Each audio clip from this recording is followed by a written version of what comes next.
Matapos noon makikita natin ang pagliliwanag ni El, kung saan bigla na lang dumami at kumalat ang liwanag sa paligid. Kaya natanong ni Meo kung ang mga ito ba ay mga dummy na gawa sa bato at bakit ginagamit ni El ang parehong galaw sa kanya gaya ng dati. Dagdag pa niya matapos ihampas ang kanyang kamay sa lupa, kung hindi ba ito nag-improve at mas magiging epektibo sa laban. Dahil sa ginawa nitong malakas na paghampas, naglabas ito ng kulay berdeng usok na marahil ay lason, dahilan upang mapigilan ang pagsugod ng mga bato. At dahil sa tindi ng lakas ng epekto, nahiwa ang mga bato sa maraming piraso. Habang napupuno ng lason na likido ang paligid, may tuwang sinabi ni Meo na ito'y nakakadismaya, dahil hindi ba alam ni El na hindi na ito e-epekto sa kanya. Nang bigla na lang may boses na sumulpot, nagsasabing nararamdaman niya rin ang parehong bagay. Ito'y pagmamay-ari ni El na bigla na lang sumulpot sa likuran ni Meo upang siya ay surpresang atakihin. Bumuo ang bola ng enerhiya sa kanyang palad, at saad ni El na hindi pa ba nito alam na hindi siya gumagamit ng ganitong kahalatang estratehiya. Sa sandaling tumama ang pag-atake ni El, lumikha ito ng napakalaking pagsabog na yumanig sa buong paligid.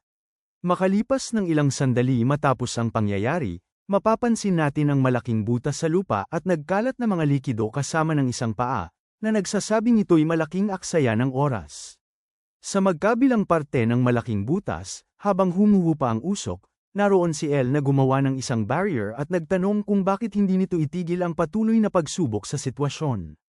Samantala, si Meo na inaangat ang kamay matapos gamitin ang kanyang kapangyarihan, ay nanghingi na lamang ng patawad dahil iyon ang kanyang naramdaman at naramdaman niyang hindi sapat ang kanyang ginagawa. Naisip naman ni El na si Meo ay maayos lang at ang skill nitong telekinetic power concentrator ay hindi gumagana, dahil yun sa kakaibang sensasyon na parabang hinihigop ng kalaban ang kanyang skill bago pa man tumama ang pag-atake. Naramdaman niya rin ang nakakakilabot na pakiramdam na nanggagaling sa suot na singsing ni Meo. Bagamat kahit na ganoon, nagpatuloy si El sa pagpapaulan ng kanyang skill na fire arrow patungo sa kanyang kalaban upang suriin kung ano ang mayroon dito at tuklasin ang anumang kahinaan.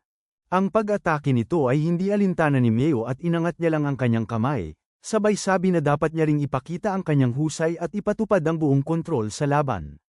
Hindi naman makapaniwala si El dahil bigla na lang nakontrol ni Meo ang kanyang mga skill at ibinaba ang mga ito sa lupa. At maging si El ay napaluhod din dahil dito, kaya napakagat na lamang siya sa kanyang ngipin bilang tanda ng pagkabigla at pagkainis. Habang kinokontrol ni Meo ang maraming piraso ng nagkalat na mga bato sa paligid at pati siya, wika ni El na hindi ito maaari dahil hindi niya pwedeng gamitin ang skill na telekinesis direkta sa mga nabubuhay na bagay, subalit ang kanyang nakikita ngayon ay salungat sa lahat ng kanyang inaasahan. Subalit may tuwa lamang na sinabi ni Meo na hindi siya ang kanyang ginagalaw, dahil gamit ang kanyang skill na tinatawag na psychic drain, paliwanag niya na ito ay isang skill na lampas sa karaniwan na may kapangyarihang kontrolin ng espasyo mismo, kaya walang may magagawa ang ating bida sa nasasakupan nito. Pilit na nagpupumiglas habang nagpapalabas ng kanyang kapangyarihan sa isa niyang kamay, sinabi ni El na ang telekinesis ay telekinesis pa rin.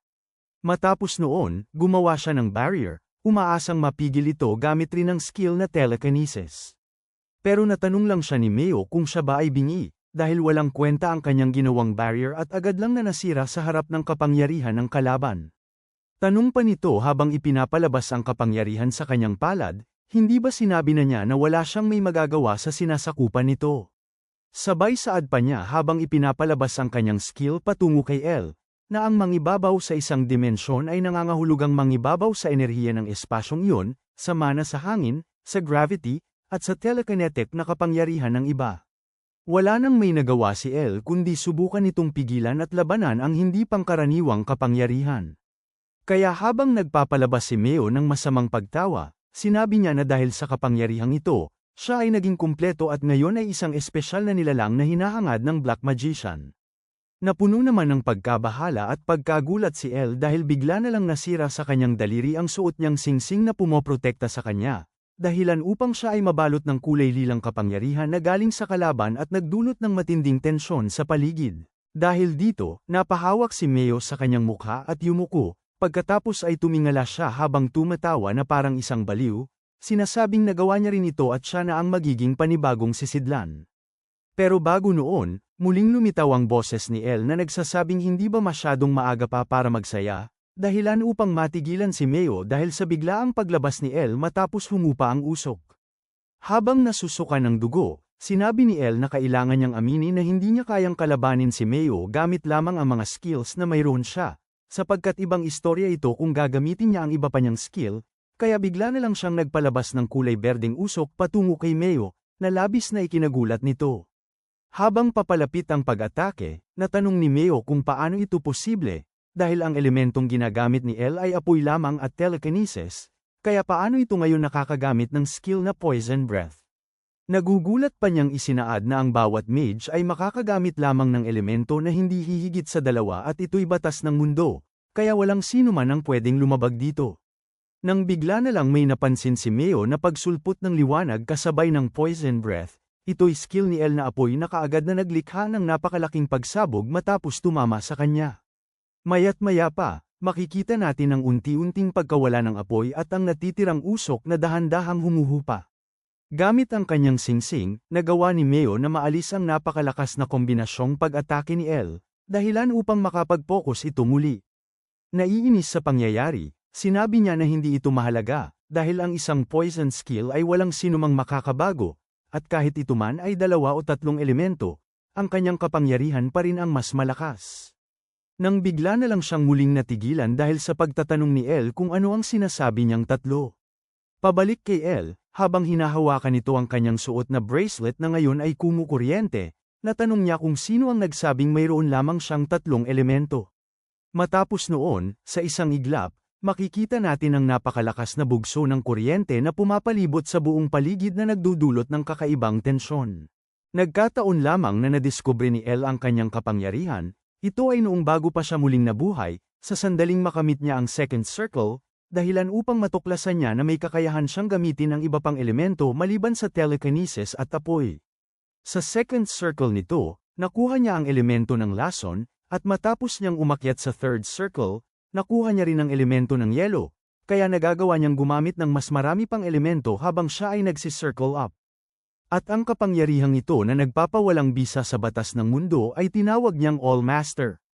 Ngayong siya ay nasa fourth circle, bumalik tayo sa nakaraan noong kinalaban nito ang mga assassin, kung saan natanong ng kalaban kung paano ito nakakagamit ng ganitong kapangyarihan.